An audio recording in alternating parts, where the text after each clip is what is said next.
not sure if I should have brought my glasses, maybe.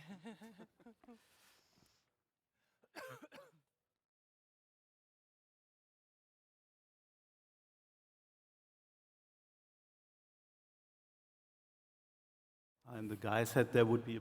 Oh. Hello. Okay. Are we ready to start? There would be a pointer to... I think so, yes. The audience is ready to start, and the panelists look very much ready to start. So let's kick off the final panel for this year's EuCNC 6G Summit. And this panel is about sustainability. Not just any angle to sustainability, but looking at sustainability in 6G business. And this is the crowd we have today. I had the honor of organizing this panel because the Finnish 6G Flagship from the Univ.Oulu is a co-organizer of this whole event, and usually we organize one of the panels. And this time it is on sustainability. And then we invited a nice group of experts with versatile backgrounds and also coming from very different organizations, and you will hear more about them. I'll just quickly introduce who they are so that you know who is here. I am Marja Matinmikko-Blue. I act as Director of Sustainability and Regulation in the 6G Flagship at the Univ.Oulu, and I'm the moderator of this panel. Then we have Christoph Schmelz from Nokia in Germany. We also have Henning Breuer from Media University of Applied Sciences, also from Germany. And then finally, Hardouin from Orange, France. And also the choice of the countries is it has a point, and I will reveal that later on. So the panel is about sustainability, and as you know, sustainability has been a driver for 6G research for quite some time. From the very beginning, when we started the flagship program in 2018. And that is then a transversal thing. It has challenged the whole community to think things in a different way, in an interdisciplinary and transdisciplinary manner. What does sustainability mean? It has a lot of definitions. It can be seen from different angles. It's all about the values. How are those seen? And that has then shaped and kind of made the community think, what do we want to do with this big topic? And then the companies in the ICT sector, they have requirements on sustainability. They have incorporated sustainability thinking into their operations and the value chain's operations. And there are quite important sustainability reporting requirements for many countries in Europe. But then how does this very vast sustainability thinking fit in the 6G era, the future 6G era, to make businesses benefit from it? Because it's driven by business. ICT technology development is pretty much its business. So this panel is trying to address the major opportunities and challenges when it comes to sustainability being a key driver for 6G. You might have seen these two things. I put them here because on the left-hand side, you see the white paper on 6G drivers and the UN SDGs. And that's what the Finnish 6G Flagship did 6 years ago. It's exactly 6 years ago when we published this set of white papers. And one was this, and I was leading the work on this. And it's been downloaded quite many times, and then many people have said to us that was a kind of different thinking in it, combining sustainability values, UN SDGs, with the 6G development, taking a truly interdisciplinary approach in that development. And that's 6 years ago. That's more or less when I started to go very deep into this sustainability work. You might have seen the right-hand side figure quite many times in this conference. It is the ITUR figure from the framework recommendation from 2023, from the ITUR Working Body 5D, which is working on IMT 2030, which is then 6G systems will be part of that. And the big thing here, and I dare to say it's a huge thing, because it wasn't there before, it's the outer gray circle. It's the overarching design principles. One is sustainability, another one is connecting the unconnected. Then there's security and resilience, and ubiquitous intelligence. And if you sit down and look at those topics, they are values. They are very much the European values. Those are the topics that the SNSJU program is promoting. Now they are part of this. This is the global framework figure for 6G. done at the ITU. And it's there because we did it. So that's the country comes there. So Finland, Germany, and the UK were the key contributors to getting this into the ITU work. I've been in that work, so I've been part of the Finnish delegation since 2020, contributing to this work. And I've heard a lot about like people showing this, but maybe you didn't know that they are there because of these European countries, the European administrations. Maybe 10 people altogether were the key contributors, getting it there for several. Like it was a big effort. But the reality, it was not an easy job. In 2022, 23, when we were having these discussions, a lot of companies, especially Asian companies, also Asian administrations who were represented by these companies, they did not want to use the word sustainability at all. They were just like objecting to it. They tried to, at the very last moment of finalizing that work, on Friday afternoon, they proposed to delete it. Luckily, I was there in the room and I stopped that, stop that nonsense. It has to be there. The European administration want that there. Now it's there. It's together with the connecting the unconnected, which is also a kind of form for sustainability, security and resilience, other very important topics for the common European values development. And we've had a nice evolution, nice set of research projects under the SNSJU joint undertaking on sustainability. And if you look at the timescale, so the white paper was June 2020.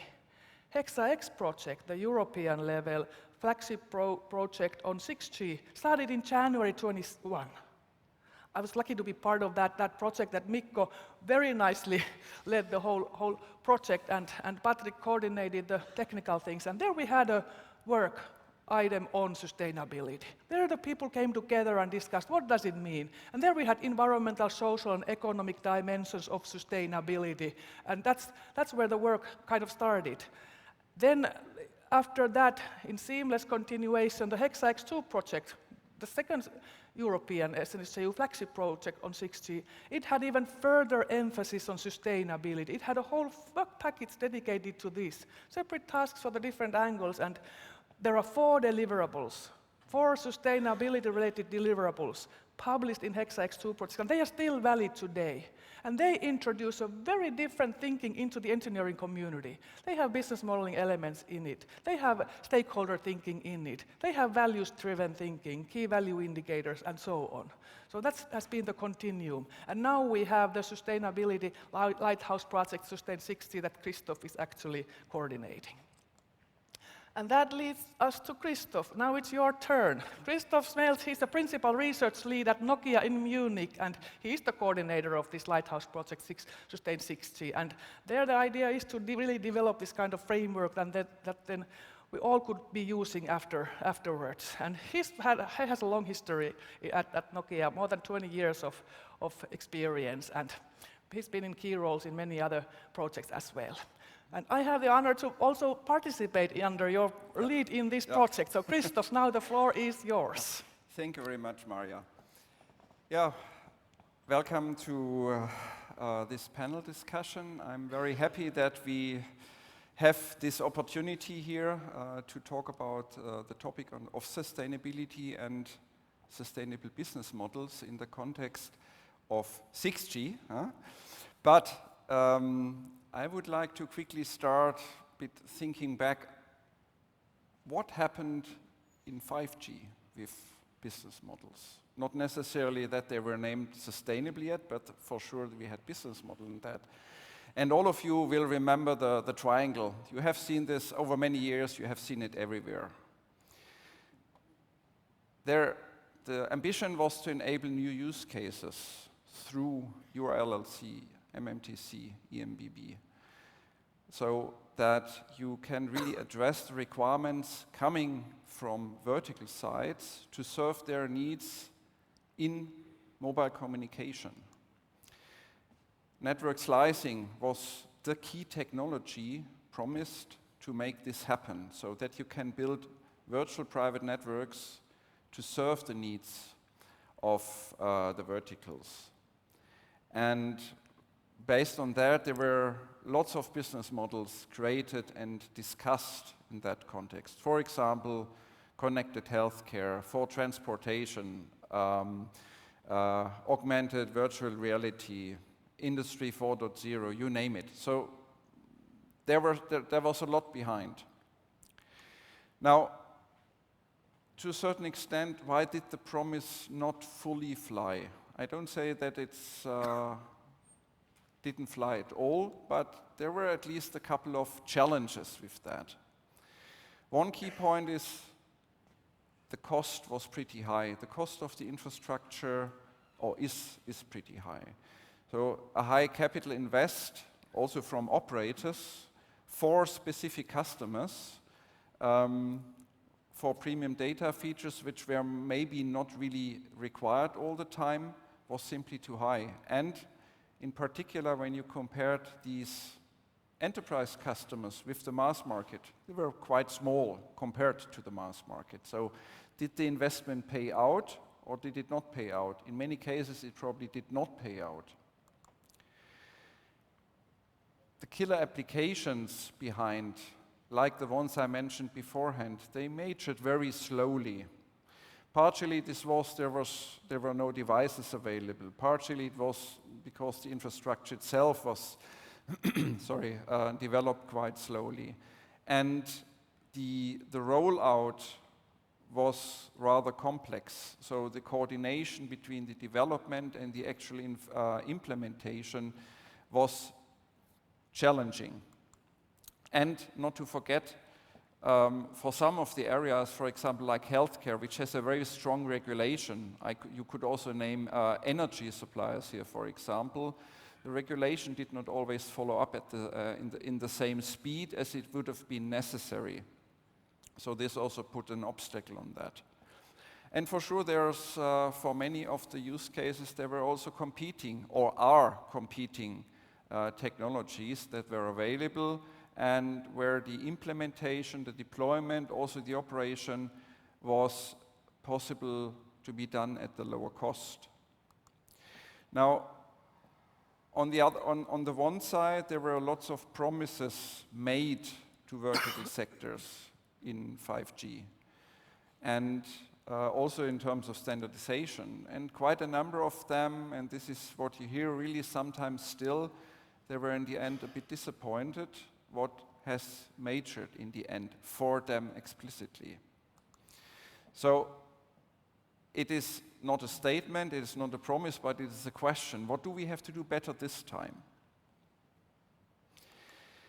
Now, when it comes to sustainability in 6G and sustainable business models in 6G, actually I don't have a solution or a promise here, but I have a set of questions. What is the perspective which we want to take? Also in this discussion here, is it a pure economic perspective? So that pure economic in the sense that there's a good cost-benefit ratio, return on invest for all the stakeholders which we have here. Stakeholders meaning in particular end users, it's the operators, it's the manufacturers, and it's the enterprises.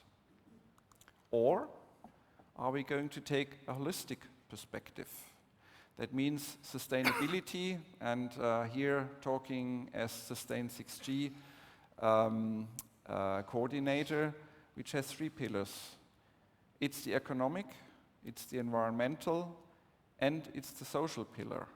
So are we going to talk about something which goes beyond the pure economic perspective? Are we reflecting it should have been environmental and social needs as well. Are we reflecting really the requirements of all involved stakeholders and society? And you could say, let's say this is a very simplistic perspective, but there's at least a set of, let's say, basic principles when you talk about sustainability by design that you should include. AI alignment, that's more coming from the technical perspective. Resilience, which you can break down into certain additional, or let's say, which you can break down into additional topics. Circularity, which plays a key role. And here then the holistic value-driven business models. And holistic here means really including all the stakeholders and finally, for sure, the environmental perspective. Let me give you maybe one quick example, and sorry if I take so much time. What can a social impact mean? We have in Sustain 6G, we have a use case on agriculture. So there was a long discussion. What is the best technology, ICT technology, to support the use case? Connecting environmental sensors or soil sensors, which are on the countryside. Is it a full-blown 5G, 6G infrastructure? Is it something else? Is it a satellite network? In the end, it turned out a very good solution might be a drone network. You don't have sensors which are sending all the time, but they're only sending temporary. You can take a drone that collects the data once an hour and puts it then towards a base station. Now you have this drone flying over the field every hour. Good, it works. But what happens if you forget the society? What if you forget your neighbors? You have the neighboring farmer that sees a drone flying around there once an hour. What is that drone doing there? First time, second time, third time. Latest at the fourth time, he'll take his gun and shoot it from the sky. So you forgot that there is a societal impact or a social impact from that particular best use case you had, and that you shall reflect, meaning you need to inform maybe your neighbor what you're doing there. Just as an example that a business model definitely has not only the cost perspective, but it also has a social and a societal perspective. Thank you. Thank you, Christoph. Thank you, Christoph. Then the next speaker is Professor Dr. Henning Breuer. And I wonder how many of you know Henning? Who knows Henning? Not that many. A couple of people know him. When we got this sustainability and business panel, then I thought that whom to invite. And then Henning's name was the first on my list. Because of what he's done in this domain. He's written a lot of books on sustainable business models, so who else would be a better person for this? He's not known to the community, but those of you who have been working on key values, KVIs, those of you who have used the so-called SNVC method for key value indicators, KVIs, Henning was a co-author of that paper. He was there. He was contributor there. And when he was contributing to that work, he's coming from a different. He's not coming from the communications engineering domain, but from a different domain. And he's a professor of business psychology at Media University of Applied Sciences in Berlin. And his research focuses on innovation management and culture, sustainable business model, stakeholder ethnography, and strategic foresight. And he's also doing consulting. So I thought that he's the best person to enter this domain, because he's already been here. You just don't know he has been here. And now we need to engage more with him. So Henning, now the floor is yours. Thank you. Yeah, thank you also from my side for joining this panel. And thank you very much for Maria to see the connection between my background and what I've been working on in innovation management mainly and business psychology, and the work we are doing here, in the community. And we've been doing together already on the key value indicators for 6G. And I think Christoph already mentioned that, right? So sustainability being one of the core design principles behind 6G in any respect. And I think that really reflects some really fundamental transformations we are undergoing, not just in the European, I think probably in the global economy and the businesses operating in these economies. And that's also reflected in some of the management textbooks. So if you traditionally, we thought about value creation, which is like the first term I want to enter into in merely economic terms, right? So we are creating value for a customer, we're saving costs, we're saving time, we are creating some benefits, we're creating wages, so to say, for the people being employed in the organizations. We are in creating returns on investment for the investors. We are if any at all, we are creating like indirect value for the society through the taxes, right? So that's mainly seen on economic terms. Lately, we've come to extend this kind of narrow understanding of value creation to account for more social aspects, social dimension. Think about like inclusion in, to vital services, that providing access to underserved groups. Also, we're thinking about the ecological dimension, right? So how to regenerate the ecosystems, how to contribute to the diversity of species, for to say. So all that can become part of value creation in organizations. And that's what we call sustainable value creation, this more holistic, this extended understanding of value creation that's at least accounting for economic, social, and ecological perspectives that Christoph already brought up, right? Even more so, sustainable development goals. We have 17 sustainable development goals. We have 6 goals, environmental goals of the European Union, and companies have to justify with their activities which one are they actively contributing to. They have to justify that they're not doing substantial harm to any of the other ones. And that brings us also to the question on how do these companies and how do people working in these companies prioritize their activities and how do they redirect these activities. And that brings up the question of organizational values. Right? So traditionally, these have been expressed in a vision, mission, purpose statement for an organization, but also for single innovation projects. And the question is how to prioritize and how to specify these values, right? And how to set the priorities within companies. And just introducing sustainability as an additional priority for organizational development and for innovation is not such a trivial thing. We've done a lot of ethnographic research, for instance, in technical inspection agencies and energy companies to understand a little bit more the struggles that are involved in this whole transformation and understanding what is sustainability in the first place, right? 10 people talking about it, 10 different understandings of the term is something that's not out of the usual here, and you need, some companies have a cultural dictionary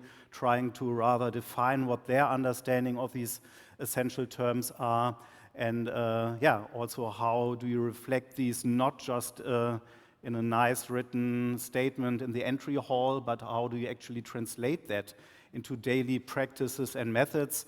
And that's actually the challenge, how to connect the intended outcomes, a sustainable way of value creation, key values that can be measured by certain indicators, and the underlying kind of normative framework that companies are operating in and that they utilize to facilitate collaboration, to work together more efficiently within the company, but also together with other companies that share the same values and same priorities. And in all these different domains, there have been like a lot of proven practices and methods and business models and business model patterns, and a lot of my research has been consisting in trying to understand these, trying to explore these. First, there was a book on values-based innovation management that I wrote with Florian Lüdecke-Freund on where we just explored how different companies work with values already to drive ideation, to drive innovation, to use certain values as decision criteria in stage gate processes, for instance, when you think about a typical innovation process or in corporate venturing initiatives. Another book we did also with Florian Lüdecke-Freund and Lorenzo Massa deals with sustainable business model design patterns. So we looked into all the literature out there, journal papers, gray literature, white papers from the big consultancies. There were a lot of publications out there claiming to have a sustainable business model. And we are really trying to figure out which of these claims are justified. If they're justified, we take them into our sample. If not, they're not. And we try to aggregate these recurring patterns that we saw behind these actually sustainable business models that do create not only economic but social and ecological value. And we documented and aggregated these into 45 patterns at first. It was a self-published work we did, and now, end of this year, we are republishing that again with Stanford University Press, and we added 5 more patterns that are more suited also to the global and the US-American market here. Last but not least, there's a recent publication. This one's actually online, open access. You can just download it. Comes from a European project named Impact, and it deals with sustainable innovation cultures and all the practices and methods organizations do have or should have in place in order to really make the translation from sustainability as a priority, as a mindset, so to say, and actually making it happen into translating that into measurable outcomes and these key values, for instance. And all of these works are full of books. For instance, here there's a corporate sustainability innovation game that we developed together with the Deutsche Telekom in Germany to bring forward their sustainable innovation efforts. There's methods like innovation impact assessment, dictionary, cultural dictionary I mentioned, and there's of course a whole bunch of different sustainable business model design patterns that could easily be applied to 6G to make sure we have some verified outcomes in terms of these this kind of economic, social, ecological value creation. And yeah, here's just as a preview, maybe we go into this a little later on when we look into the business models. So as I said, 45 or 50 of these patterns we found, for instance, pricing and revenue patterns or financing patterns, where you can see things like differential pricing, right? So you could easily imagine green connectivity or green slices being sold when renewable energy is abundant and non-urgent traffic can easily be shifted. Could have customer financing, right, where municipalities and providers co-finance network and infrastructure in order to accelerate adoption and inclusion and provide that for free, for instance, for educational purposes. Crowdfunding to aggregate demand and reduce investment risks.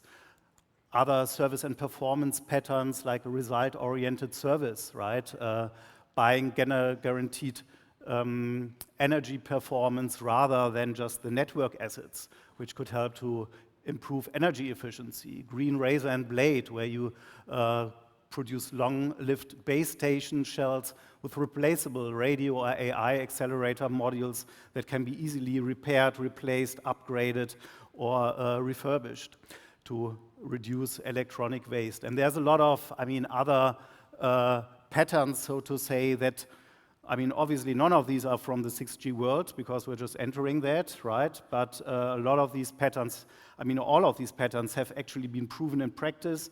There are companies that are already applying them successfully, also economically successfully, while they're also creating the social and ecological value.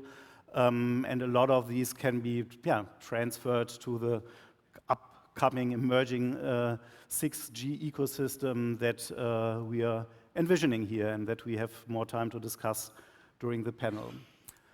Yeah, there's also these practices and methods to look into. Some of them may apply to your organization as such, so feel free to have a look into that as well. And looking forward to the discussion with you and also with the other panelists. Thanks.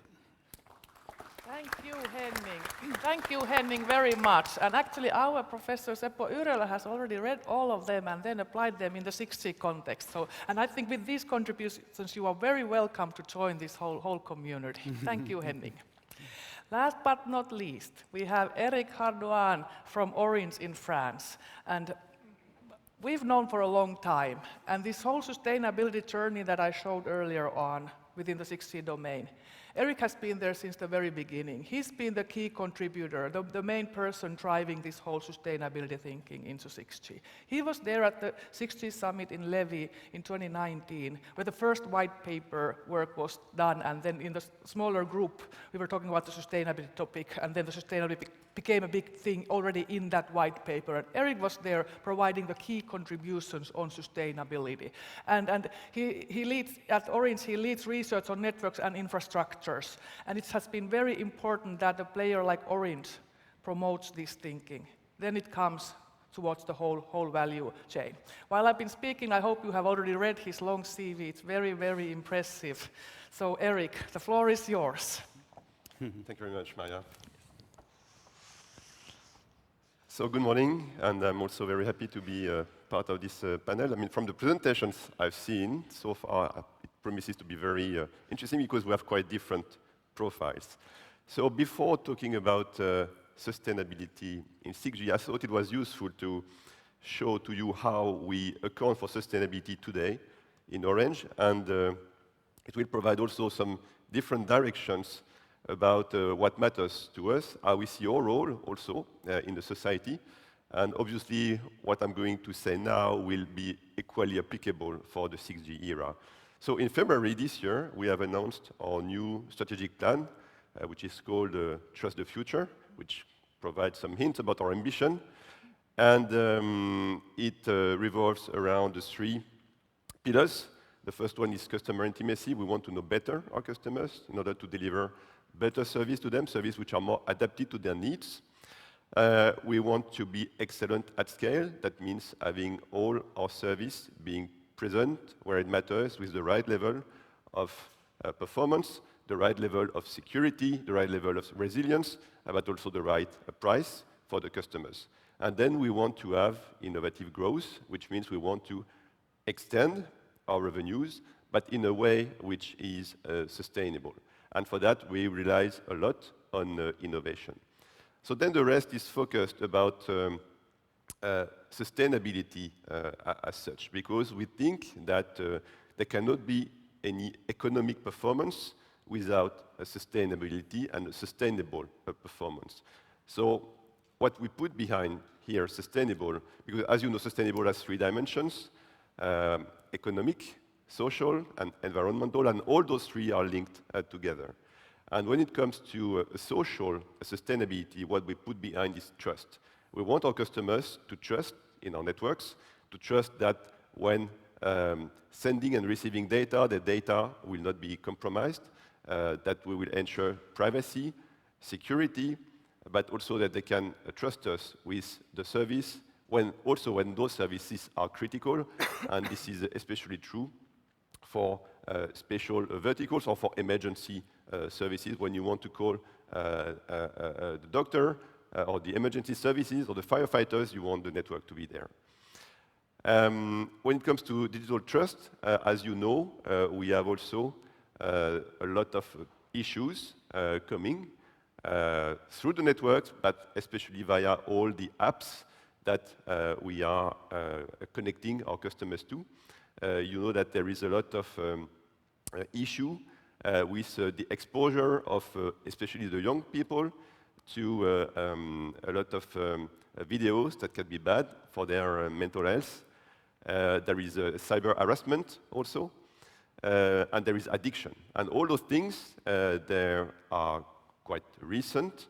They are coming clearly with smartphones. And we need to take care of it because we have, of course, some responsibility around it. So we have taken the commitment to provide some protection tools in all of our countries by 2030. So applications that will help to protect the most vulnerable of our customers against those threats. We see also our role as empowering the society, empowering our customers.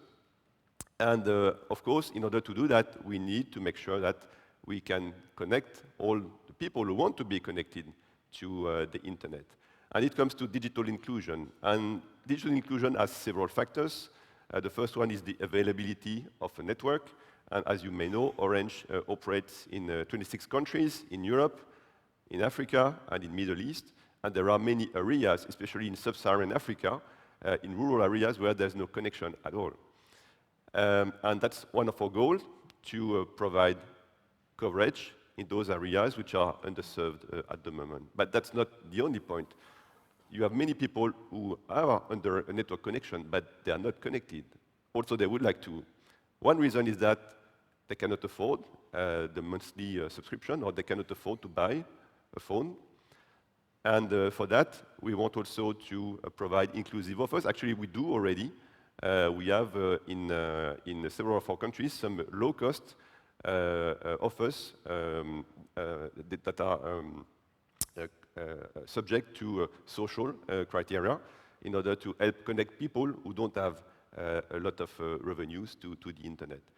But sometimes you have people who have money, they are under coverage, but they still cannot use a smartphone just because they don't know how to. And this is what we call electronism. So not being able to use technology, sometimes because those people also, they cannot read. So it's very difficult in that case to access the internet.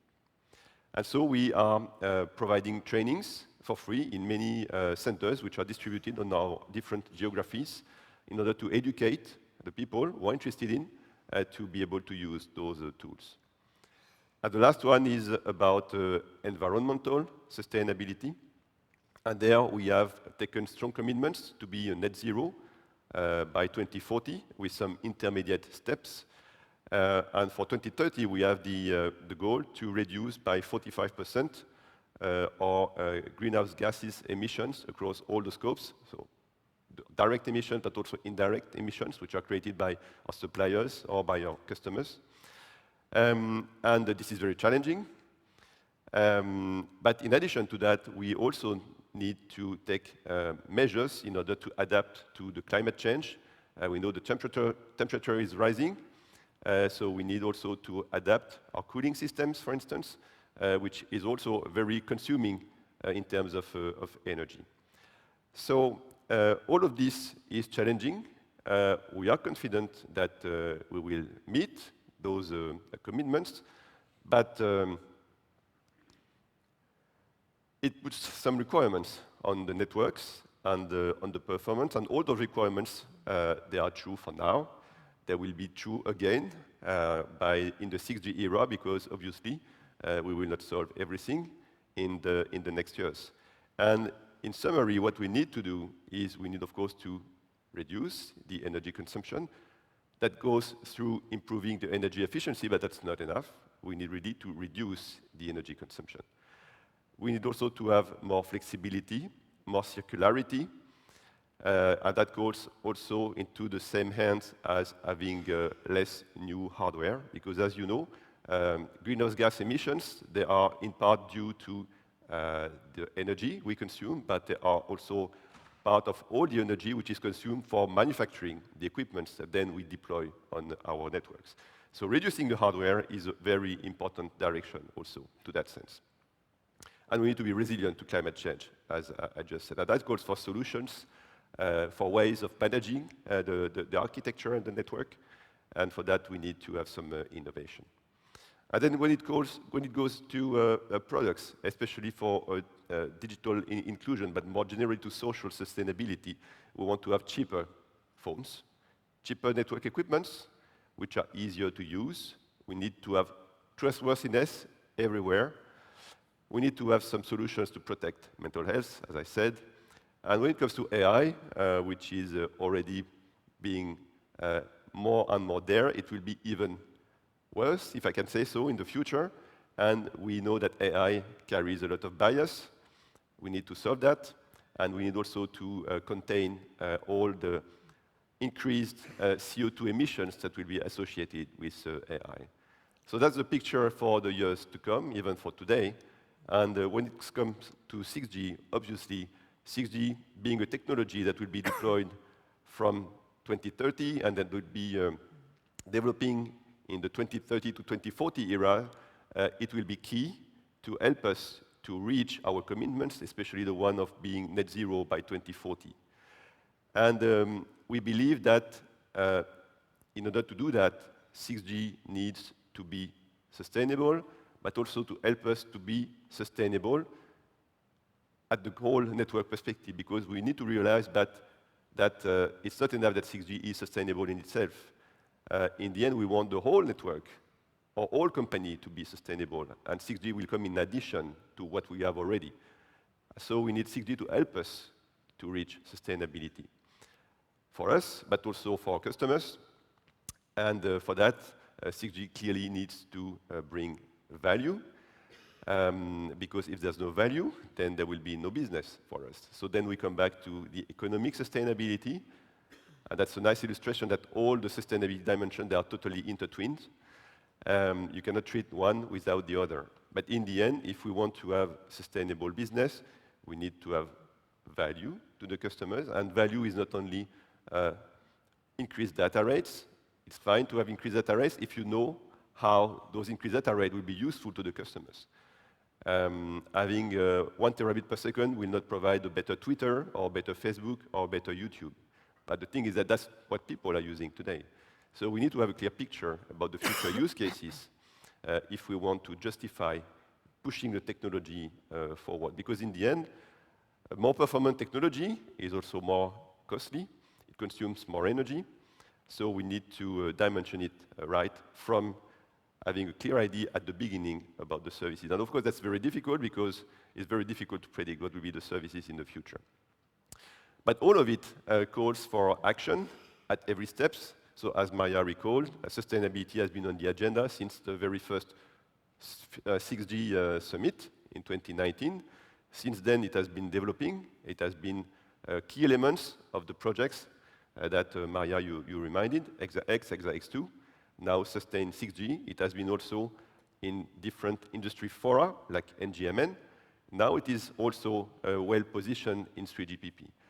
But I would say that now the difficult work is happening because it's now in the standardization process and then in the implementation that will follow closely after that we really need to make sustainability a reality. And I leave the rest for the panel discussion. Thank you. Thank you, Eric. Now we have time for questions and answers, and I did some homework, and you've seen these questions on the website, so 4 questions that we can start with. But we really want to engage with the audience. We have key experts here with very different backgrounds, so use this opportunity to ask questions directly for one of them or many of them. And while you're waiting and while you're thinking about your questions, I'll start here, and the first question is to all of you. So what kind of business models could emerge for sustainability in the 6G era? So we're already jumping into the deep waters. Christoph. Yeah, thank you, Marja. If you listened now to Eric, to Henning, I mean, we have, Eric, as you mentioned, a quite broad range of competence and background here. So I'm not a business expert. Yeah? I'm also not an expert in modeling. So that's why I also put in my presentation the question, okay, what can we learn actually from the 5G area? But the requirements on what kind of topics or what kind of use cases we want to address, or the use cases themselves, they may have probably not so much changed. So the question behind is, how can we serve them better, and how can we make the proposition, the business proposition, actually be running? So it's, from my perspective, it's actually not about what kind of business we want to support, but how we can ensure that it works better. One thing is cost reduction, complexity reduction. And here a bit the question is, are we on the right way with 6G at the moment? Because we are, as usual, again, very technology driven. We're putting lots of technologies on the table first, and then we think, okay, what can we do with it? In that sense, or let's say, starting from that, maybe we need to look a bit into some specific ideas. Okay, looking at sustainability overall, what could probably be something that is working? Is that something like sustainability as a service? I mean, besides only the perspective of the cost or the perspective of the use cases, also regulation has changed a lot in the meantime. In terms of the energy consumption, in terms of, for example, the AI Act, so at least when we look at the European perspective. So there's the environment has changed a bit. So could sustainability as a service be something where we think about, yeah, that is something which could be a new business model. So performance-driven on the one side, and that you get as a customer, as an enterprise customer end user, you get bonuses if you use less energy, if you use less data, you get a certain benefit from your operator, or maybe from the politics, if you want. Could be one option, but then the question is, how do we do that technically? Another option, digital product passport management would also be an idea. So more and more products require connectivity. How do we handle that in the future? Is that an additional business which we could introduce with 6G, where the chain between the end customer, the network, and the vertical ecosystem provides data that supports the implementation of such a digital product passport? Just thinking out loudly, but this would be some examples where we could think about, from my perspective. Thank you. Yeah, I couldn't add on to that. So I think, there's a whole range of different business models that could be imagined being enabled, facilitated through 6G, hopefully sustainable business models. And there is a lot of, and could work the other way around, right? Using the sustainable business model to promote 6G adoption. Digital product passports, definitely. I think that's a little bit already to the third question here, right? So what can we learn from other sectors like energy, so where we have a digital product passport for batteries, for example, European-wide, right? So you could easily transfer that, or maybe not so easily, but you could transfer that and should transfer that for equipment that is being involved there. How to make it really transparent, what's in there, how it can be repaired, how it can be disassembled, how it can be refurbished, thinking really in a circular manner about all this hardware being involved, right? I think the major takeaway, though, is, we studied all these, a lot of these really sustainable business models, and I think it's a whole creative also activity to think about how that could then be applied to certain technical functionalities. But I think what's really important is also bit of a shift in the perspective. And many of you have maybe a background in programming, also in engineering. And I remember when I was studying, so user experience was a big topic, right? So you shouldn't just add on features on top of applications or services, but you should really think from the user perspective. And you shouldn't do that when the technology is closely to, it's already performing through all the tests, but you should do that from the very outset of the development process. And I think that's a really essential takeaway, and also the idea that we worked on, right, with the key value indicators. How can we do that not only for the customers, not only for the users, but for different stakeholders that are positively or negatively affected? And if you bring in this perspective and the business model perspective, right, like you brought in the customer-centered perspective, so to say, 20 years ago, a whole range of different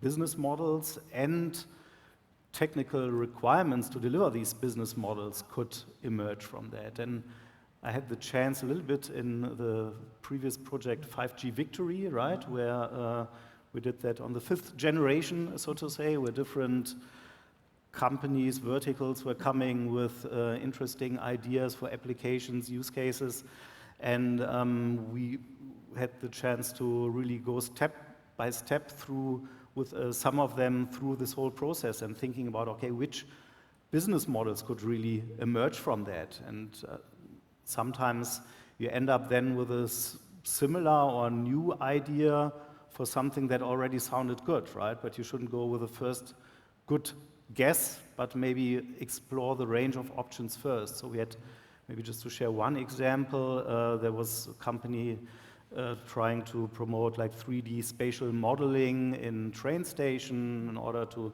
track traffic, and was thinking about approaching insurances. So if there was delays, so who's responsible for the delays? How also they were thinking about how to facilitate inclusive mobility, right? Is it possible easily to move from the trains to the platforms and vice versa? Are the lifts running or are they not running on that day so that people with a handicap, for instance, can easily navigate these spaces? And yeah, so we were thinking about these capabilities and then came up with something similar like how about a green pricing for intermodal mobility where you shift between different modalities like train, taxi, scooter, I don't know, and you're not just charged by the distance or the time, but actually by the environmental impact that you're causing, right? And so completely different application areas could be, could make a lot of sense for these applications also when you take this sustainable business model perspective really into consideration from the outset, and you have a much wider set of also then development trajectories to select from. Thank you. Eric. So there are some business models which are not new, but that will be more, I would say, feasible thanks to innovation that will come with 6G. And the first one is the most basic one, it's increasing the coverage. One way, the best way for us to increase our revenue is to increase our customer base. So digital inclusion is good for society, but it's good also for revenues because it provides more customers to an operator.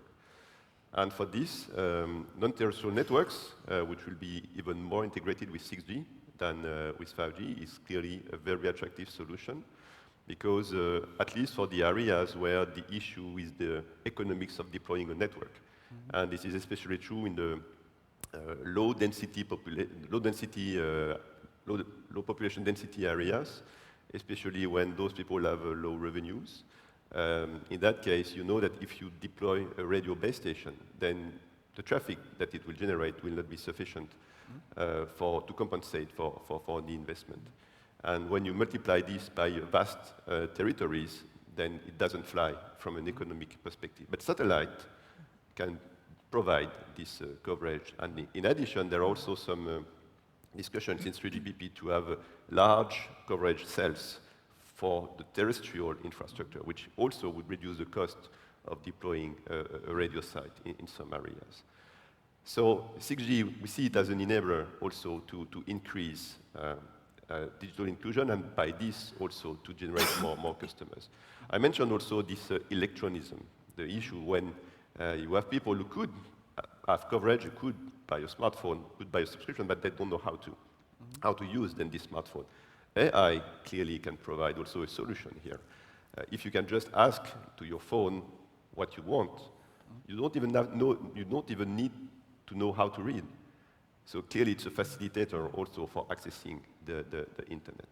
And clearly 6G will allow this, even before, probably.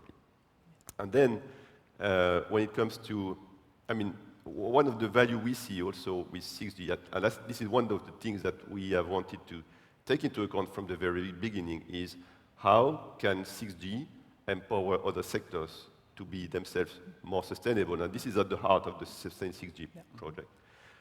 And we think it's a very good idea, but in order for this to work, we need also to be able to demonstrate how much, I would say, for instance, CO2 emissions 6G can save for a given customer.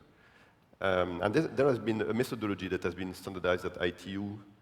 Maybe, Marja, you remember the code. I don't, but I used to. But which explains exactly, step by step, how you can make that type of calculation.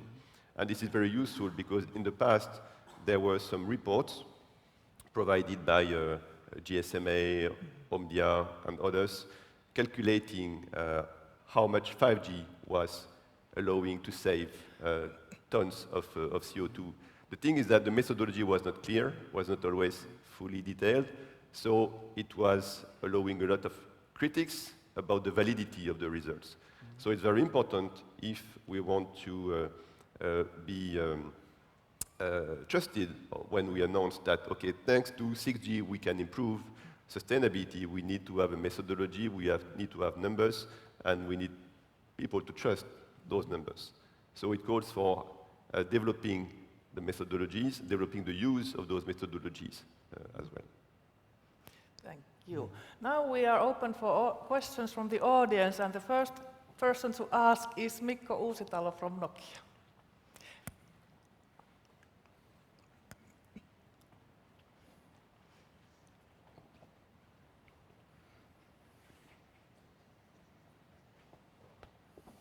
Yeah, thank you for the very important panel on this sustainability of business models. So if the business model is not economically sustainable, it will not fly. But hopefully also, based on this work and others, if the business model is also not environmentally or socially sustainable, it will also not fly, hopefully. My question is about geopolitics, and how do you see for the long-term sustainability challenges the impact of the increased geopolitical tensions? Who would like to answer? Maybe just a quick point. I mean, the question is very fair since the term itself, sustainability, is very much challenged. On the other side, when you break sustainability down into the subsets, I mean, nobody will say, also, neither from the operators nor someone else's side, that energy saving is something you should just abandon. You will need it. From a social point of view, nobody will say that resilience, reliability of networks will be abandoned, but these are part of sustainability as well. So the term itself, sustainability, yes, is challenged, but I would say the majority of the topics we are below that are not challenged. That's my opinion. Yeah. First question, why it's challenged? Yeah, in how far the current situation, geopolitics are challenging it, yeah. Yeah, I agree with Christoph. The issue is that, of course, when you have, I would say, extremely pressing need of the present, like war, yes, sustainability, which is somehow longer term thing, becomes at the background. But still, it is major, and we have to take care of it now, because otherwise, all those bad consequences we're all aware of, they will happen. And sometimes it shifts the projector to some other aspect, but we need to keep the focus on sustainability anyway.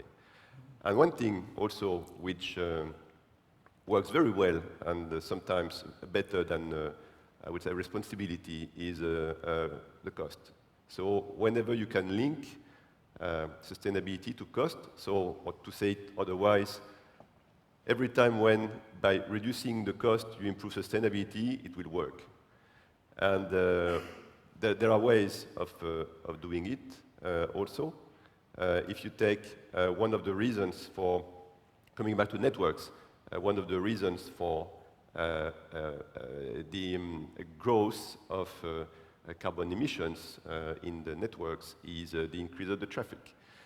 And the issue we have today is the traffic is generated by companies, massive traffic generators, or the GAFAMs especially, but they don't pay for this traffic which is delivered over the networks. And if there was some change in the regulation that would correlate the amount of traffic they put on the networks with how much they have to pay, then it would be an incentive for them to regulate their traffic. And in that case, that would also certainly limit the amount of traffic and then the amount of infrastructure that we need to deploy to cope with this traffic. Yeah, I mean, maybe we could even ask if it's really that challenged, right? Because, I mean, just ignoring the problem or deciding to ignore the problem does not make the problem go away, so to say, right? So we have still severe social injustice across the globe. We have a huge environmental crisis coming our way, right? Even if it's not appropriately addressed yet by a lot of governmental bodies, I think just calls other forces up to address it, right? And I think regulation definitely is an important aspect, and we've seen a little bit of moving backwards kind of on the side of the European regulation with the omnibus package and issues like this. But I mean, there are other forces as well, right? So there are internal forces of people, more forward-looking business leaders that do see the issue and that keep pushing it. There are customers that keep pushing it. From the studies we do in organizations, we know that a lot of the employees really want to be part of the solution and not part of the problem and really push the topic from their point of view. And there are other external factors also, right? You mentioned costs, efficiency. So, I mean, harvesting these so-called low-hanging fruits also no company will neglect, right? And will not, push for a business model that's also not economically sustainable. So I think there's a lot of factors being involved there. And I think a lot of people will probably understand that 5, 10, 20 years from now, what seems to be challenged here is quite likely to come back with an even bigger urgency and intensity that we are willing to acknowledge today, you know. And my own observation has been that even if a stakeholder says something publicly in some forum, even the sustainability discussions that we've had at the ITU, some stakeholders are blocking that. It doesn't mean that they are not doing it at the same time. So there's these two sides of the story. Christoph, you wanted to add? Yeah, just very briefly, you also mentioned regulation in this context. We had this in the discussion already. You have regulation, at least in Europe, in many terms. You have it in terms of environmental impact, so energy consumption. You have it in terms of security. You have it in terms of data, etc. So we have a quite scattered landscape in terms of the regulation there. But what is typically not taken into consideration from regulation is the cost behind. So they want all, but the price for it is not necessarily taken into consideration. So maybe this is also a bit of feedback towards regulation. Don't forget about who is going to execute it then.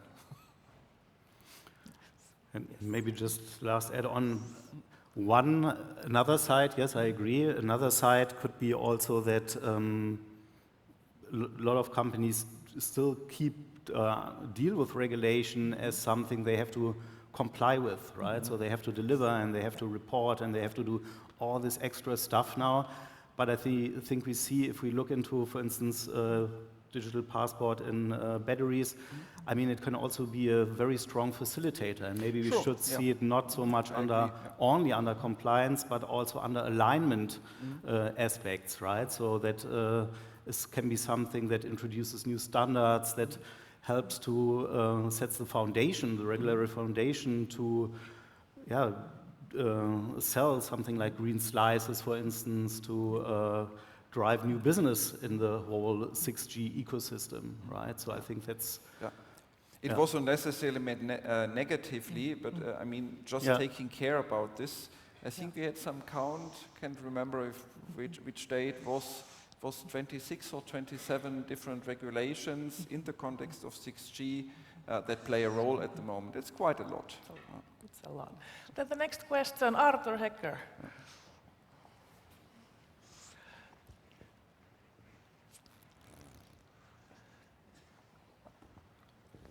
Thanks a lot for the statements, very interesting.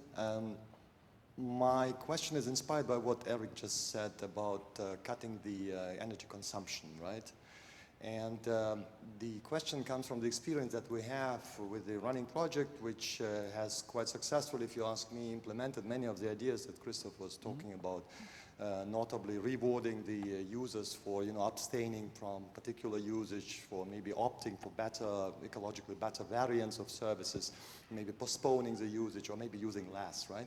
So we implemented this, it's running, it can be done, we show how it can be done, there is connections to carbon markets, there is some economic aspects, we have economic specialists in the project. So it's all nice, but when I then talk to people, decision makers, what I hear is, wait a second, you want to cut consumption by cutting the traffic? Are you crazy? How do we sell 6G in this case? So can you comment on this, please?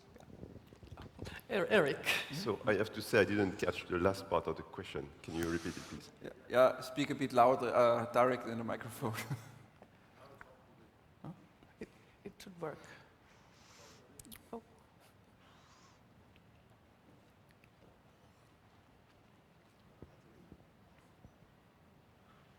It was about the contradiction between the cutting the. The battery pass expired. Yeah. Yeah. Not sustainable microphone. Yes, the question was if we cut the consumption, if we want to cut the consumption, at one point we will need to cut the usage, right? You yourself, you said there is probably abusive usage, there is all kinds of usage which we might see as societally unreasonable or even hurting. We can somehow seduce customers or incentivize customers like we are doing in this project Exigence that I'm talking about. But then it comes down to having less traffic. And when I talk to decision makers, they are telling me, what you want to have less traffic in 6G, how do we sell it then? Because we need to increase, no? It's factor 10, factor 20, less latency, more bandwidth and so on. So can you comment on this? Yeah, so first of all, I don't think that we will have less traffic in 6G. The thing is that we have massive investments in the networks. It's several billion euros per year for the Orange Group over the 26 countries. And the main reason is to cope with the traffic increase. It's not the only one, but that's the main reason. So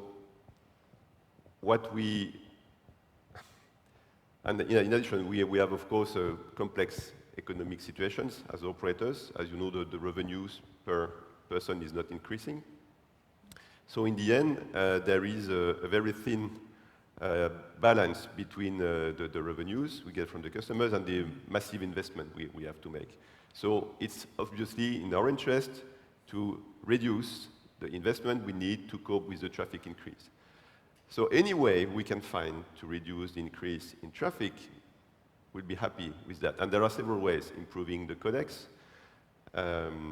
improving there are the semantic communications, which also in the future provide the direction for potentially limiting the traffic for some specific applications, or at least avoiding that those applications that lend to increase the traffic.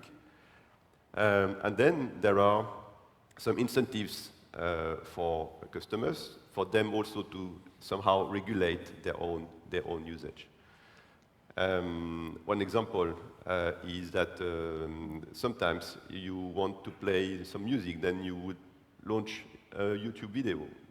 You're not going to watch the video, you would just listen to the music because you're doing something else in between. But still the video is playing, and the video consumes more than just the sound. So that's basic, I would say, education that needs to be there. And then I think that with all those things factored together, still the traffic will continue to increase because you have more and more data-hungry applications. There is AI coming in, which will have some impact. We don't know which ones. Depending on who you talk to, it goes from, don't worry, there will be not so much impact, to, oh, the impact will be massive. The reality is that we don't know, but then we need to prepare for the worst, and the worst is increase of the traffic again. So I believe that the traffic will continue to increase, and we need to do every effort to limit its increase. And that will be also good for the sustainability, because it will mean less hardware, less energy consumption. And just to add on, I mean, the question is also, is the traffic really what's worthy, or is it not the value being created through the traffic, right? So what am I as a user or as an other actor, so to say, getting out of that, right? So if you qualify the value being created from less traffic, then people may be even willing to pay more for less traffic, right? And that could also, I guess, solve the puzzle a little bit from the telco perspective. So it's more traffic is not necessarily more value, right? So that's absolutely just a short note on the YouTube example also, right? Maybe one comment on this is that in Orange we have had a lot of discussions also with other operators, and we know that we are several operators who don't want to market 6G. Doesn't mean we don't want the 6G technology. There will be a 6G technology, and it has a lot of advantage, and we will deploy it.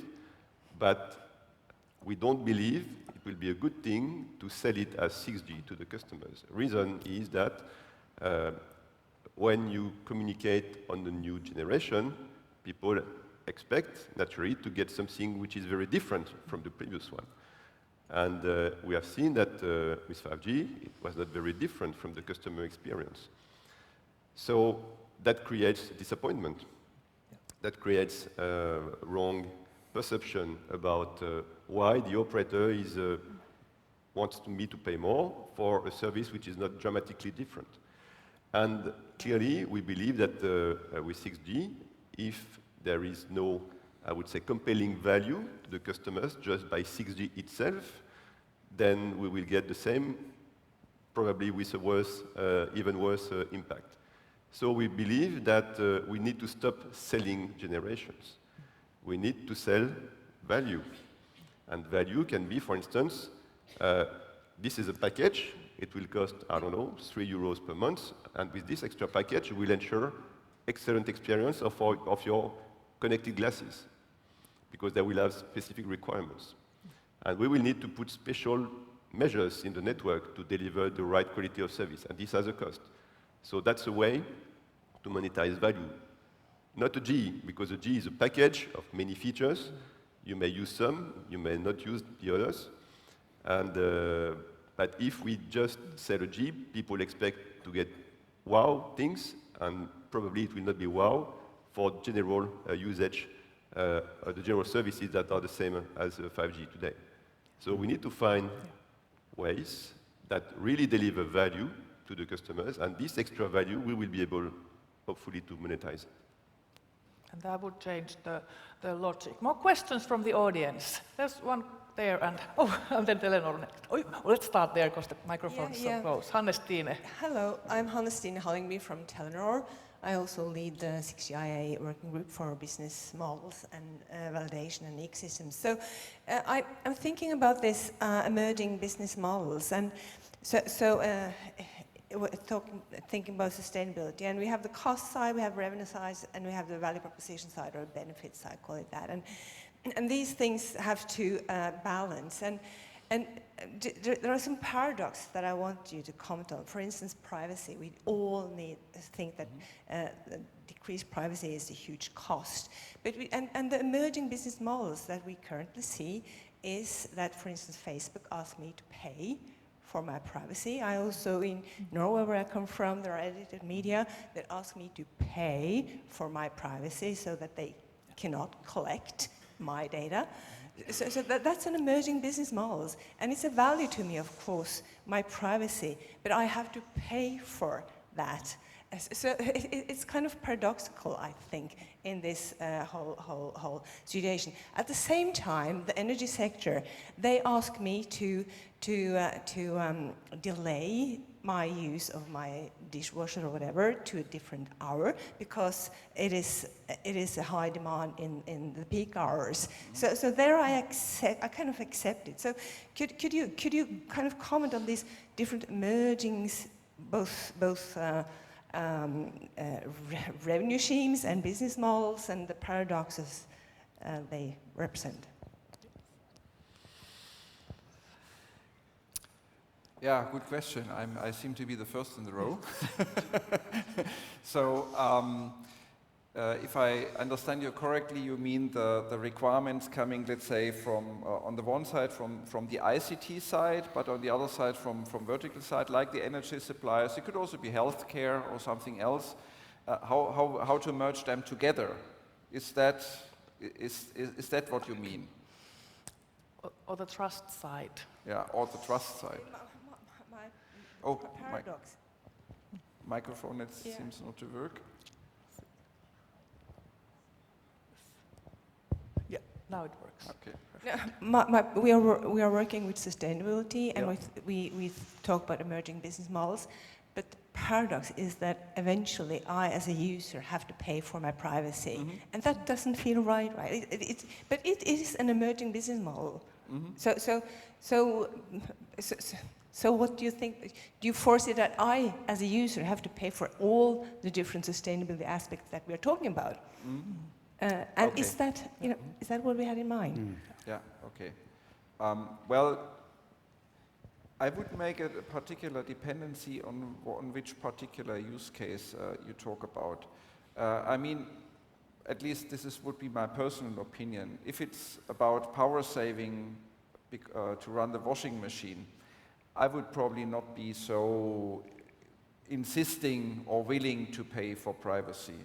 It looks very much different when I talk about healthcare, because that's very much my very private data. So when I benefit from a healthcare use case, because I do rehabilitation at home, for example, so where I need connectivity to be able to execute it, I personally would be willing to pay for that.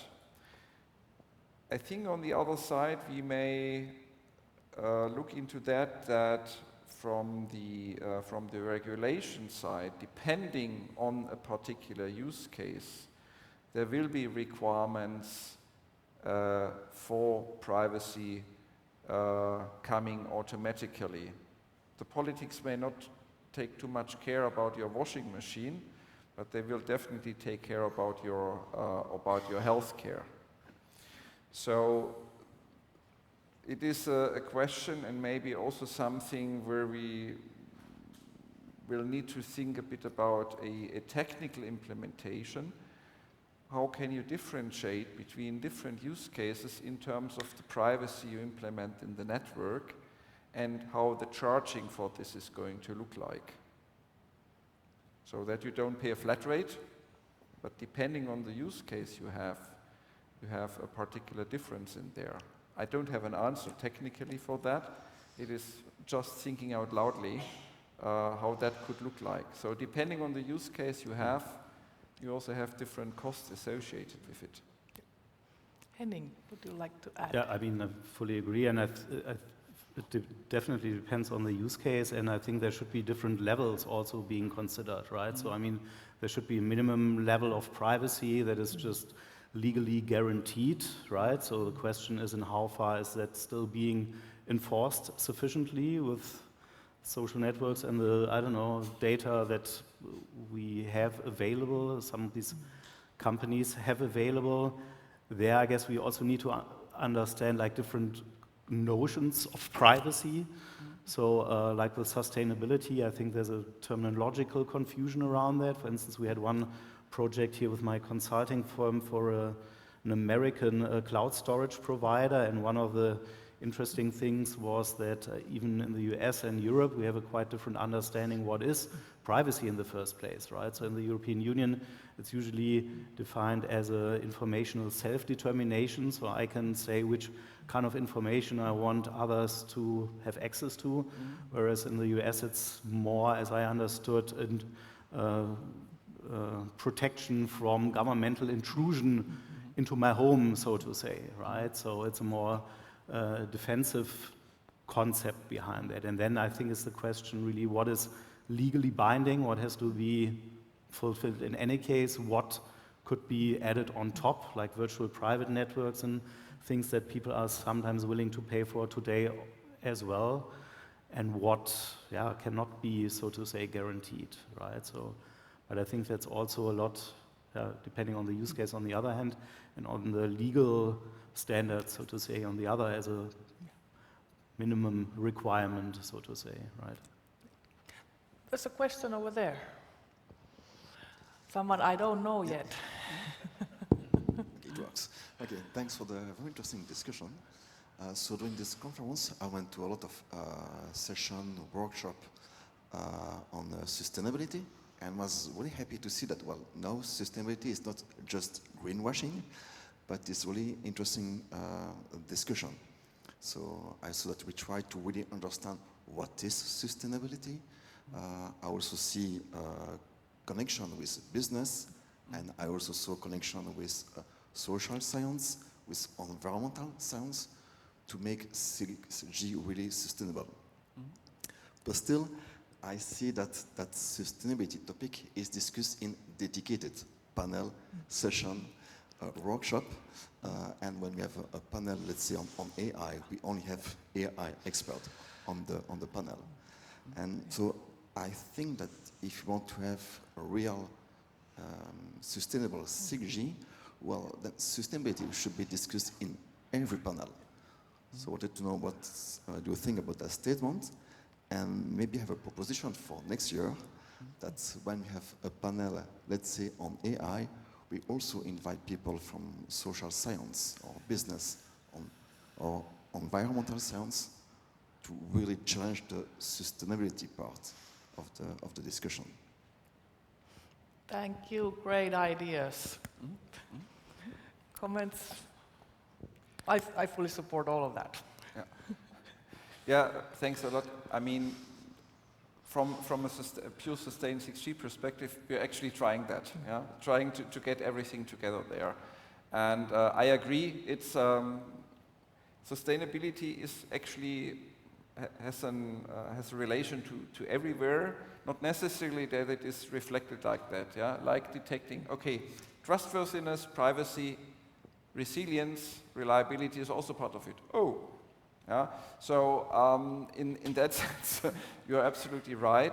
And if we want to integrate it better in EuCNC next year, but not only in EuCNC, it should be better integrated in all the projects. So really thinking about what does it actually mean. Yes, there is still a path to go. I agree. I think we all agree on this. Yeah. In the interest of time, let's jump to the last question. And that is also at the same time your last closing remark. Like we often work in silos, but then especially the projects have been a way to combine the different stakeholders. And this conference has been a venue for those stakeholder interactions. There's academic research, there's industry operations, then regulators do a lot of things, but they aren't here. Well, there are some who work in some regulatory organizations, but not so many are here. So how can we bridge this gap between academic research, companies, regulators, different stakeholders towards sustainability in 6G business?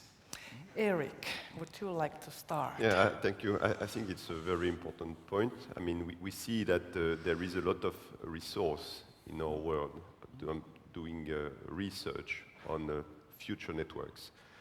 There is a lot of resources also in the industry, in 3GPP, for instance. The number of delegates is massive. So, but all together, we need to work in the same direction. And we need to absolutely make sure that in academia and industry, we are going into the same direction. And collaborative projects in general, whether they are European, like the SNS projects, or national, they are very good places to make this link and this alignment. And we have seen also in the past that when you have this collaboration between universities and industries, then the academic, they are orienting their research into areas that take better into account the constraints from the industry, still having somehow the freedom to think out of the box and to bring fresh ideas, which is also what we expect as an industry from academia. And this has been very virtuous. Things can still be improved, I believe. But we're going into the right directions, and I think that in the 6G project, in SNS particular, this is working pretty well. The thing is that not all academics are present in SNS projects.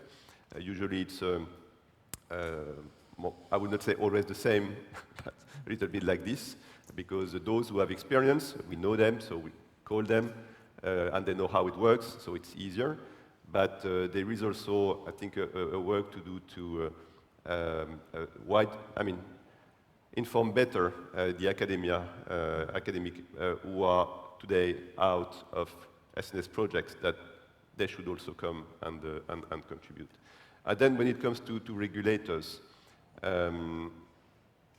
it's rather, I would say, in our interaction between industry and regulators, because we have usually those links that we can talk to each other and have some joint understanding coming up. And there is a lot to do, I think, in regulation to facilitate sustainability to happen, and also to link, as I said earlier, sustainability to cost and investment. One very simple example, in addition to those I previously mentioned. As you know, there is a lot of activity to refurbish mobile phones. Sometimes people that change their phone after 1 year or 2 years, the phone still works and still can be used by someone else who is not attracted by the latest phone model. And so in Orange, we collect those old phones, we refurbish them, we put them again on the market with, of course, a very discounted price. So one incentive that could help make this work even better would be if the VAT would be, say, 50% less for those refurbished phones. That would be clearly an incentive also for people to use those phones instead of other ones. Just a basic example. Henning, you both work in the academia and do consulting with companies. What's your take on this? Yeah, I mean, so we are University of Applied Sciences at the Media University, so we are open for that kind of collaboration always, and I'm also doing my consulting with companies, so I mean, I think it's always a very rewarding experience, and I mean, in particular, in this really complex topic here, it should be quite beneficial, right? So we talked about the key value indicators that are more driven so far from the academic side, right, and need to become more digestible and better operationalized, I think, to be really deeply integrated into the development processes in the companies. The regulators we already talked about a little bit, and maybe coming back to that thought from before, right?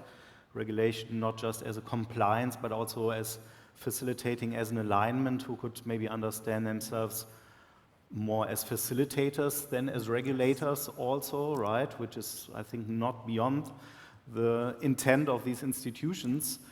And yeah, I guess so all of these, and then stakeholders also we mentioned, right, to bring them in from the very beginning of the project. And we have here in the Sustainable Innovation Cultures project and book, we've collected a lot of examples where you have like stakeholder advisory boards, right? So that does not have to be a huge effort, but I mean a continuous involvement of these stakeholders from the very beginning to evaluate, referring to these key value indicators, for instance. I think that could be a very useful way of setting up such a collaboration. And of course, it would be highly desirable to make that more mainstream than it is today, right? Yeah. Christoph. I can share a bit also the insights which we have from the work in the Sustain 6G project, where you have all that together. Yeah? Okay, we are a small little planet. Yeah? It's about 80, 90 people working together there. But you have from the ICT, you have people, from operators, from vendors. You have lots of experts from the ICT in academia. But we also have the verticals in there, and we have social scientists in there. So what does it mean in this little planet of the project work? There's many gaps you have in between there. So at first it's between the ICT people and the verticals. Yeah? The ICT people have no idea how the vertical use case works, and vice versa, what ICT can actually offer. And none of them has any idea what does social science mean and what the social scientists talk about. So we can solve that, and we found some initial ways how we can solve that within our little planet. And there may or there will come some ideas on how we can, let's say, make proposals, at least towards the SNS, or they may be able to solve that within the SNS framework coming for future projects. If we find a way that we can solve it for the whole world, I'm not yet fully sure, but a key point is communication among people and let's say sharing insights which you gained. Sharing insights means we learn as ICT people, I'm an engineer, from the social scientists. It doesn't go within half an hour. It takes a bit of time. But what should also be there from the other side, that the social scientists start learning about how an engineer thinks. Because otherwise, simply said, you can talk a lot, but it will never be received. You also need to adapt a bit to the language of whom you talk to. Yeah? It's maybe sometimes, depending on who has which role, to talk between parents and children. Yeah? So the question is always, who's the parent, who's the child? Yeah, right. So in that sense, this kind of adaptation to whom you talk to and understanding what your counterpart actually wants, such that you can come to a conclusion, that is crucial. We are not diplomats, yeah? But we are coming from different sides, and this understanding. And if you then have done that, if you manage to do that, that you can take this knowledge which you achieved in the understanding of the other side, bring it to other projects as well, because they will benefit. You don't have to do the same exercise in each and every project again. And this bridging the gaps is what we've also tried to do within the 6G Flagship program. I think this is a perfect end for our panel on sustainability in 6G business. Thank you very much.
Okay. Hello again, everybody. Now you know we are reaching the end of the conference. We are really happy, not only because we have the weekend now to rest, but because everything, I think, was basically running fine. We don't have any big issue in the conference. For you to know, the key number is 1172. This is not the taxi, it's the number of people in the week here in the conference. We have a good milestone because we had a few records, a number of papers, presentations, participants, booth, I'd say people in the rooms also at the beginning. So I need to thank many, many people. I will forget for sure something, but we need to thank to the authors, presenters, all the exhibitors, the patrons. We have many patrons here in the room, moderators of the panels, panelists, keynotes, the chairs of the committees, the works committees, all the technical aspects. Also to the Commission and to the SNS, because this week we had a very high-level representation of the Commission and the SNS. And of course the organizers, the people who are doing the actual physical work to have everything working. We have Figma staff. This is a conference center by the municipality, and they have a very good staff organizing everything. Keynote PCO, the company that is talking to you for all the aspects, registration, patrons, and everything. And of course, the organizers. The head of the organization, always every year, is Luis Correia. We are supporting, the locals are supporting Luis, but he is the real organizer of the conference. Thanks, Luis. And the organizing committee is enough, is the institution by Luis. It's also Univ.Oulu, is Telefónica, also this year collaborating with us, and is University of Málaga. And from University of Málaga, we don't have the whole organizing committee here, but we have a number of them, and we have the volunteers. Where are our volunteers? Where are the volunteers, please? I need to see the volunteers. How many volunteers we have? Okay, we have a few of them. So I would like you to thank all this organizing committee and the volunteers for this hard work.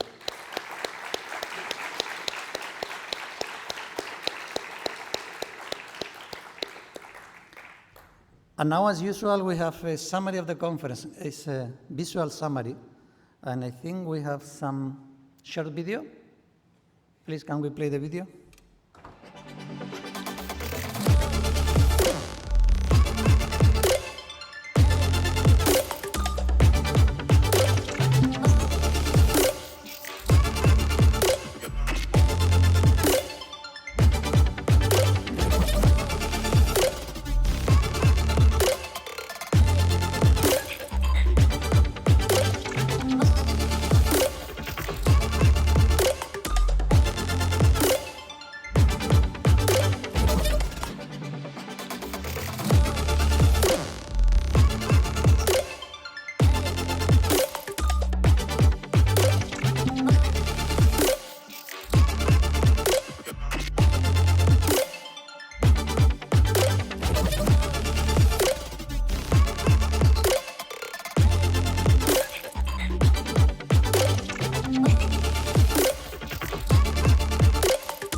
Okay. We will make public the video as well as everything happening in this auditorium in YouTube, so you will have the content online. And now I pass the stage to Pavlos Fournogerakis, Deputy Head of Programs in the Smart Networks and Services. Thank you, Pavlos.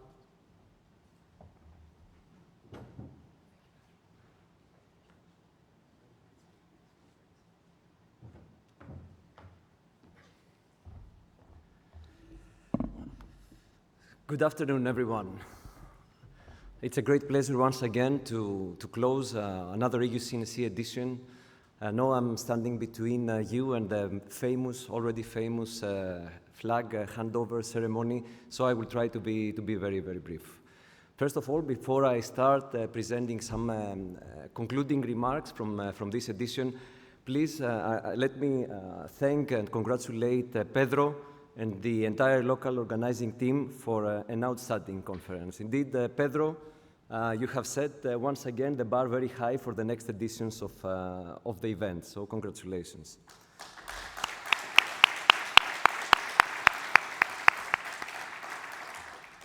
So as we come to the end of another very important EuCNC edition, I would like to take a few minutes to reflect on what we have seen, what we have learned, what we can take afterwards as we leave Málaga. So first of all,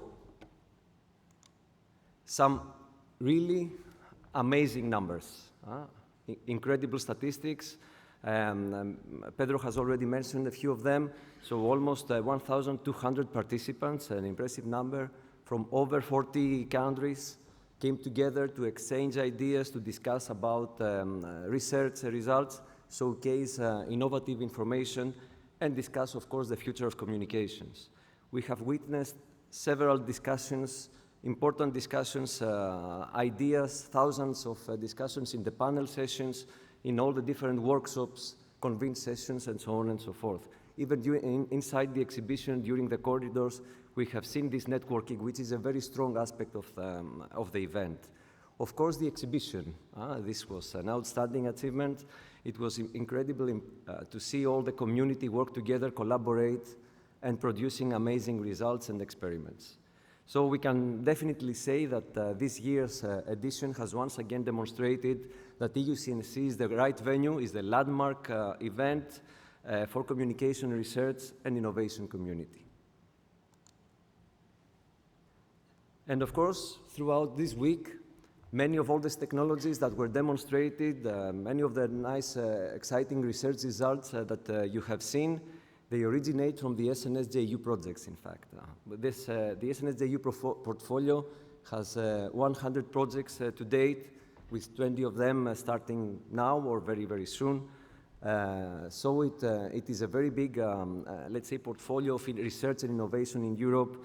And since the start of the SNS program, you can see some really impressive achievements.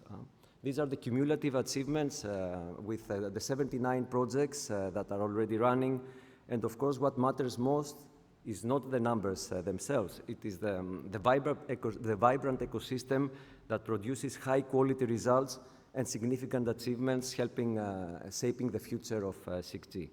So it is clear that we are moving from isolated achievements to real programmatic impact, and we really showcase, also in this event, that coordinated public-private investment really delivers tangible results.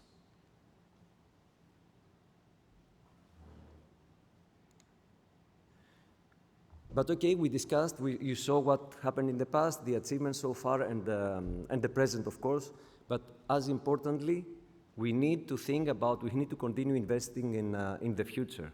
And this year, as you can see in this slide, we have launched Call 6 and 7, supporting some activities ranging from ecosystem building, international cooperation, advanced devices, experimental infrastructures, AI network data centers, and microelectronics, some very focused topics.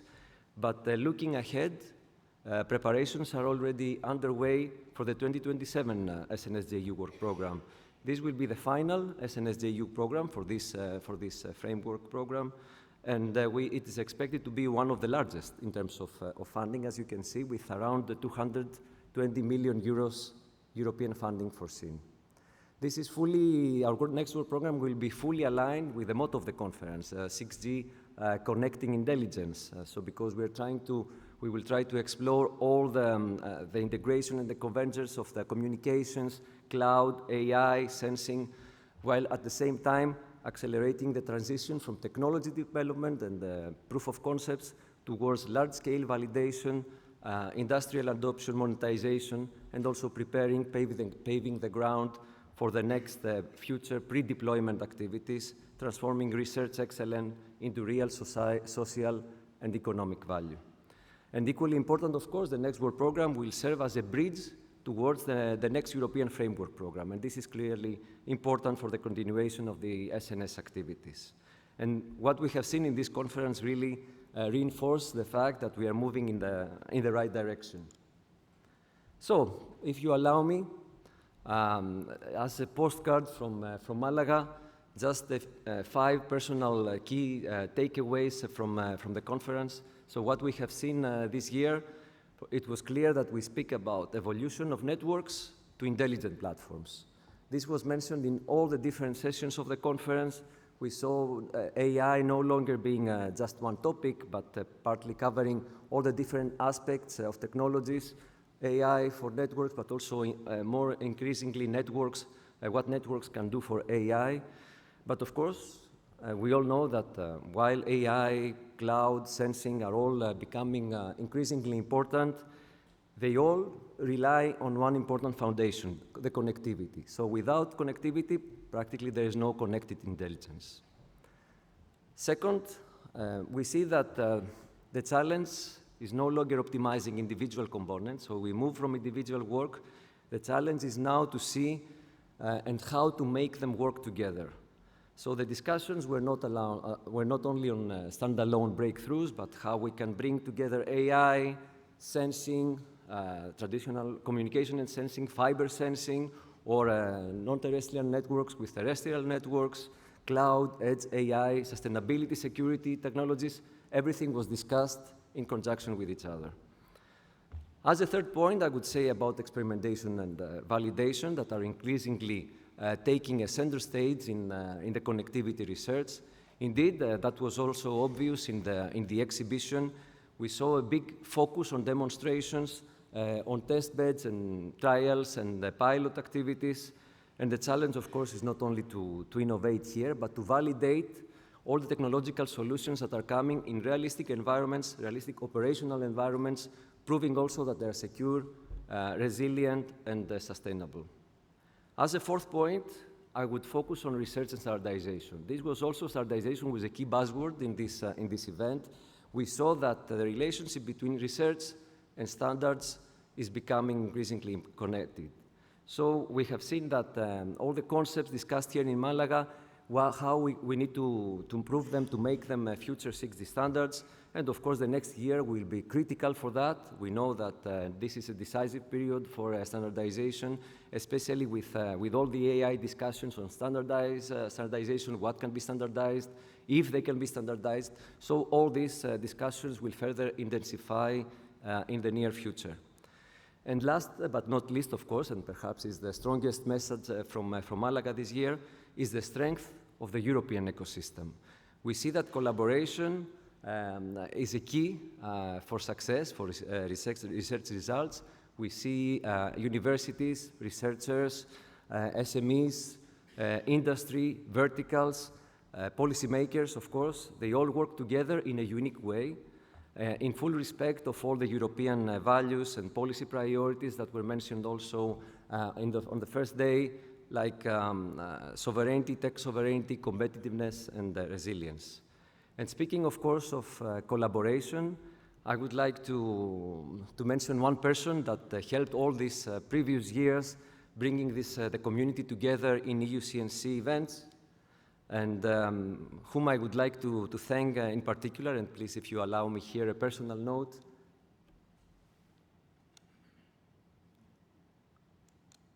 Perfect, this worked. So, I have had the privilege to working with Luis for EuCNC since 2013, practically. So for the first edition of 2014 in Bologna, we have been working together, and I have seen firsthand his dedication and his commitment to take a very small event, expand it in a conference of more than 1,000 attendees, and with very, very, very high impact and importance among the research community.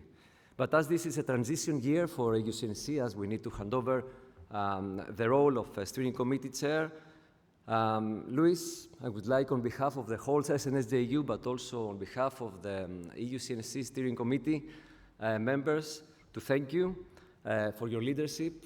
And everybody knows that EuCNC would not be what it is now without your leadership and your contribution. So many thanks.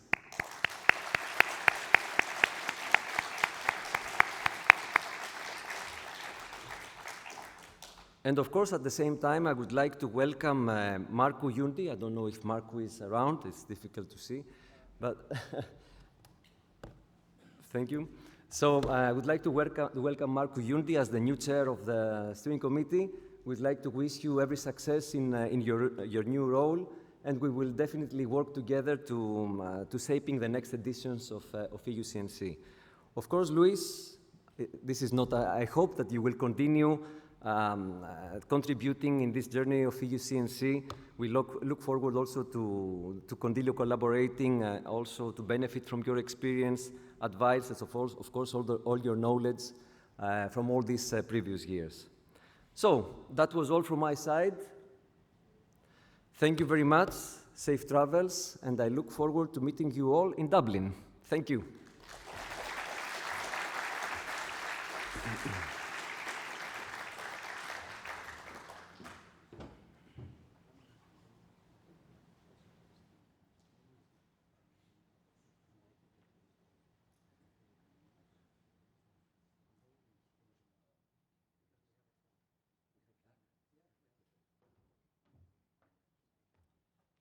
Apparently, you cannot escape from me yet. I was asked to have the handover of the flag of the steering committee now. So I would like to invite Luis and Markku. Please join me here so that we can have the ceremony. Thank you.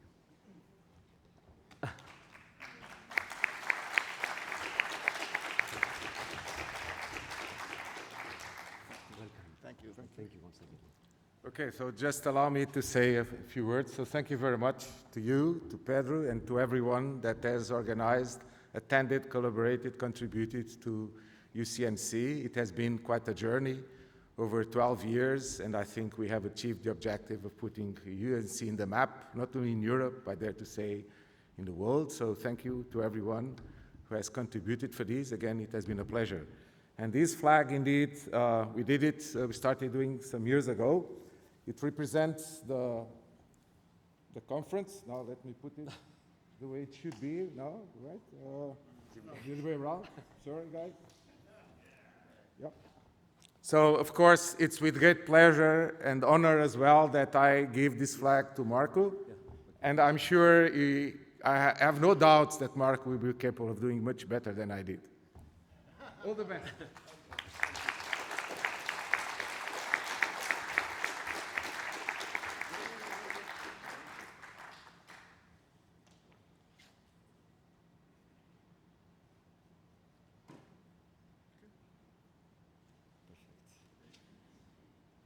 No, the flag is yours. Okay. Good luck with the flag. Thank you, guys. It has been a pleasure. Thank you.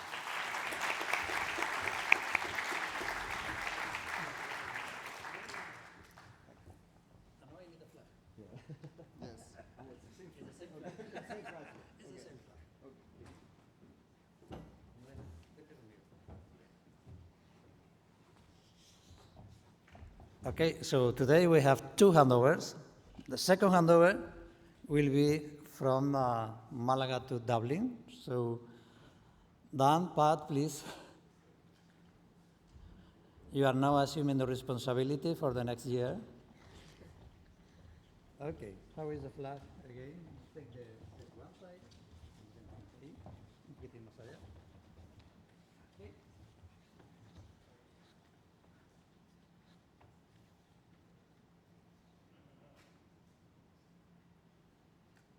Done?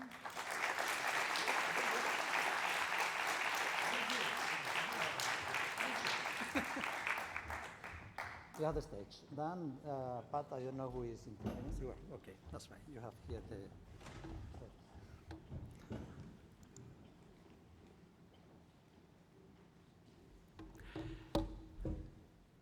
Good afternoon, everyone. Pat Kelly is my name. You'll be seeing more of me, I'm sure, over the next year. I want to introduce and say a few words about EuCNC and 6G Summit 2027 in Dublin. I want to start by thanking Pedro, Merino, and all of the Málaga team, and Luis, who have done so much work to make Málaga probably the most successful conference yet of EuCNC and 6G Summit, which is growing, and they've really put it up to us to do a good job in Dublin next year. Thank you for all the hospitality in Málaga. I think we all really enjoyed the week here. A huge success. I think they deserve another round of applause.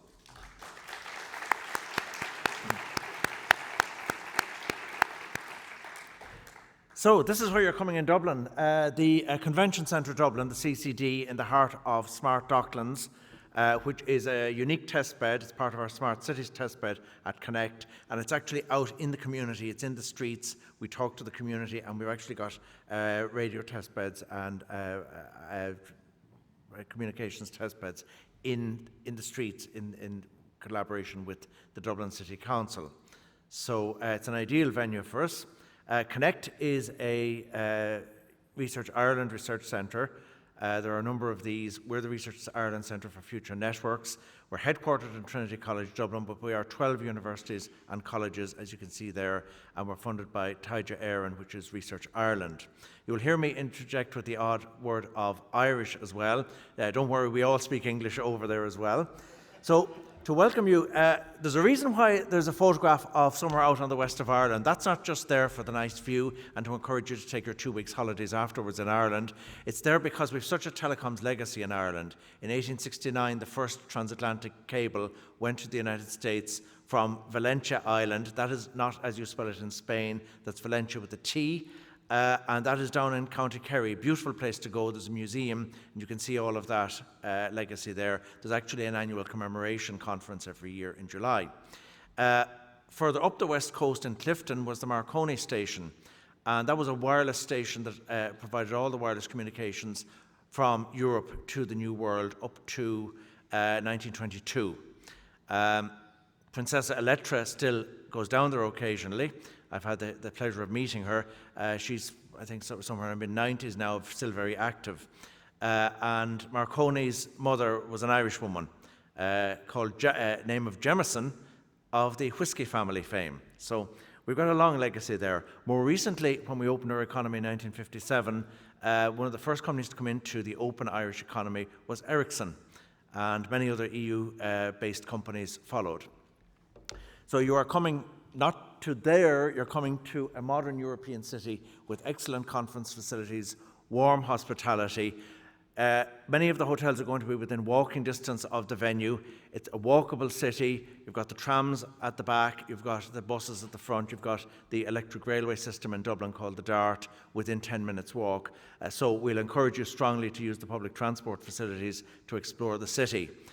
Easily reachable from a large number of EU cities, and I've checked all these out last night. You'll be on a single hop flight, most of you, and less than 20 minutes by express bus to the venue and to where your hotels are going to be.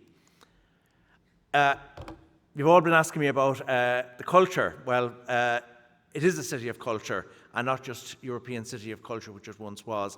It's a city of culture every day, 365 days of the year.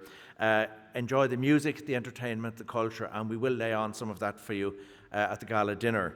I think it's a gala dinner you will not want to miss. So accessible from all over the world. That's Dublin Airport, and you'll be arriving in from there. Very easy to get to the CCD and then you can see all of the city, I suppose, easily by public transport. Minutes to get various places. Accommodation, we've already been block booking accommodation ahead, so you'll have a whole range from the standard top brand hotels down to boutique hotels and some self-catering options, we hope, as well. As I say, there'll be a good social programme. That just gives you an idea of what the typical social programme for conferences in the CCD is like. So we will see you in Ireland, and I will finish on a few words of Irish. Céad míle fáilte roimh, it means 100,000 welcomes be before you. And we can't accommodate 100,000 of you, but we're hoping we can accommodate 1,000 to 2,000 of you. So do come to us in Ireland. I'm going to finish on, I think the video people have got a short video about Ireland, and you'll be seeing much more of us in the background organising. It takes about a year and a half of work to organise this. Pedro and Luis have put a huge amount of work in. There have been meetings every Tuesday, which I've been attending, and now the work falls on us, myself and Dan Kilper, who will be chairing on the academic side. So, if I can have the video, please.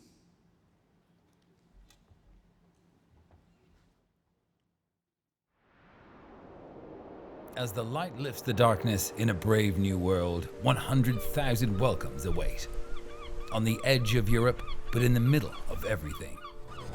As a new era awakens and business events can return, it's now time to reconnect in Ireland. Connect with our industry experts who are here to guide you. Connect in places and spaces that feel safe and secure. Connect with colleagues, old and new. Connect with history and culture.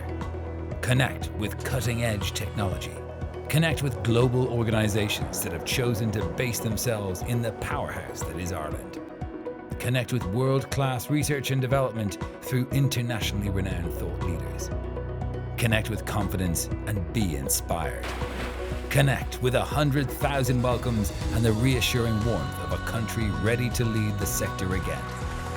It's time to reconnect. Reconnect in Ireland, a beacon for business in a brave new world.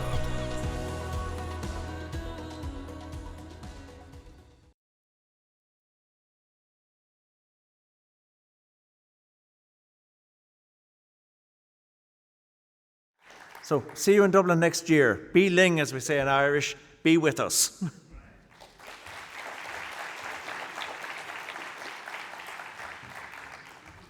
Okay, so just to say goodbye to everybody, please take some boxes with lunch for you before going to the buses.